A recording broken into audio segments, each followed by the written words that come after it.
On produit chaque année près de 3 millions de tonnes. La demande, vous allez le voir, a explosé partout en Europe notamment.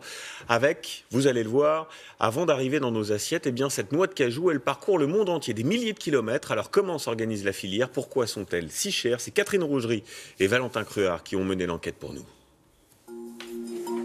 En quelques années, elles ont grillé la politesse aux pistaches et noisettes, les noix de cajou.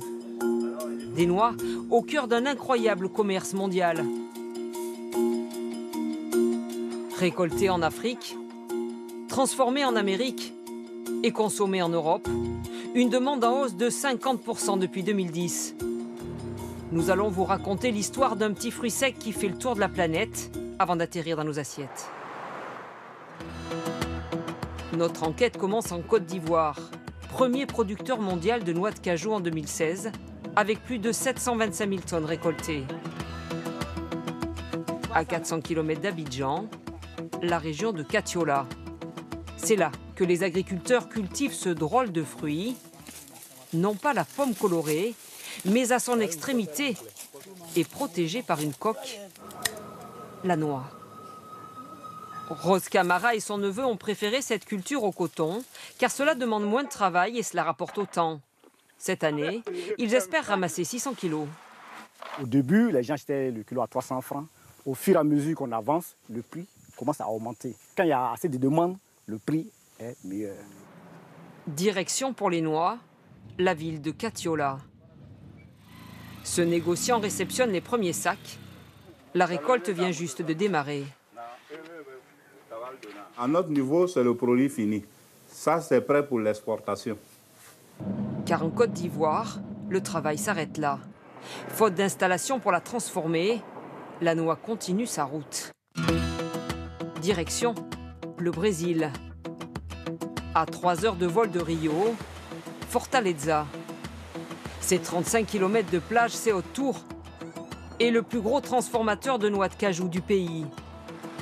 C'est là qu'arrivent les cargaisons africaines.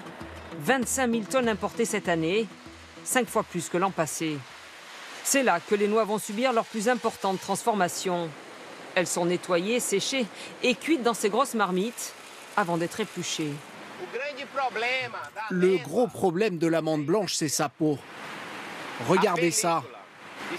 Le client n'en veut pas. Et c'est très dur à enlever. Mal épluchées, tachées ou cassées, une amande perd de sa valeur.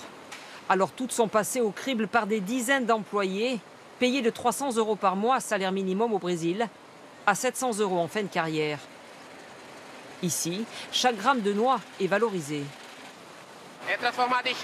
Là, ce sont des morceaux déjà cassés qui vont être transformés en granulés et en farine. Acheter 1 500 € la tonne aux fournisseurs africains, ces amandes sont revendues 6 fois plus cher. Principaux clients de ce groupe, les États-Unis et l'Europe, dont la France. Dernier voyage jusqu'à la destination finale. À 40 km de Paris, cette entreprise en a fait l'une de ses spécialités. Elle en importe 500 tonnes par an du Brésil. Elles sont magnifiques. En couleur homogène, calibre homogène. À l'arrivée, chaque cargaison est contrôlée. Il y a plusieurs calibres dans la noix de cajou. Il y a la petite, la moyenne, la grande. Il y a la noix de cajou en brisure, il y a de la noix de cajou en poudre. Donc dans ce cas-là, nous sommes sur du gros calibre. Donc c'est une noix de cajou qui est assez grande quand même, qui est parfaite pour le snacking, pour le grillage. Parfaite, mais pas encore prête à consommer. Dans le 3e pays où elles transitent, les noix vont subir un ultime traitement. Dans cet atelier, elles sont salées et grillées.